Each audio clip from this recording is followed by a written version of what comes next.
I had a bad feeling about my husband's best friend. Now I know why. He was the man of my dreams.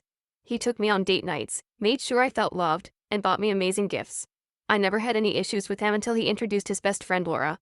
We argued because he didn't tell me about her at all during our whole relationship. He had been sneaking out to see her and hanging out with her at parties when I was sleeping, believing that he was working overtime. I was hurt by this and I immediately went to infidelity, but I found all of their texts to be platonic after he willingly told me to look.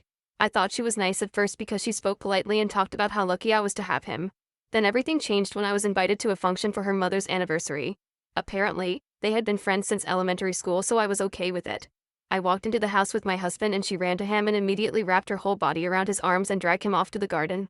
He didn't even come to get me after being dragged away, so I went to the kitchen to ask for a drink where I was greeted by Laura's mother. The whole gathering was mainly nothing special until dinner. I sat down next to my husband and Laura walked up to me and asked me to move. I asked why, since the only other spot available was next to her uncle. Laura replied to the question, "'Cause I want to sit next to him." I turned to my husband, who just nodded and told me to move as well, saying that I was being childish for making a scene. At this point, I genuinely felt my blood boiling. I stood up and told my husband that I felt uncomfortable and that I needed to go to the bathroom. So I left the table doing breathing exercises trying to calm down. I ended up messaging my brother from the bathroom and he said I was being jealous and was overreacting. I agreed and went back to the table to sit next to Laura's mother. They were laughing the whole time and it seemed like everything he said was funny to her.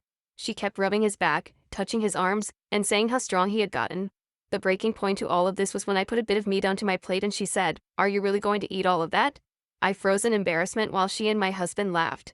Her mother stood up for me, saying that it was inappropriate and to treat guests with respect, but she ignored it. I stood up from my chair and walked out the front door to call my dad. I told him to pick me up and that I'd explain in the car. When I got in the car, I broke down and told him everything.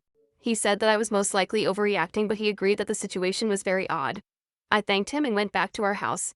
While I was getting comfortable, my phone was flooded with messages from Laura and my husband. To my horror, my husband said that I ruined the whole dinner and he was going to stay there for the night. I then read what Laura said, saying I had ruined her night because of my pick-me behavior. After doing research on that word, it filled me with anger. My husband came home from Laura's at 5 p.m. I immediately told him that leaving me to stay at another woman's house was disgusting. He started shouting that I was overreacting and needed to go to counseling for my jealousy issues. For about a month, my husband became more distant and cold. I could feel that our argument wedged a gap in our marriage. Until I got a message from Laura this morning with a positive pregnancy result and a threat saying we should get divorced because it's my husband's child. I don't know what to do. I feel like I've failed as a wife.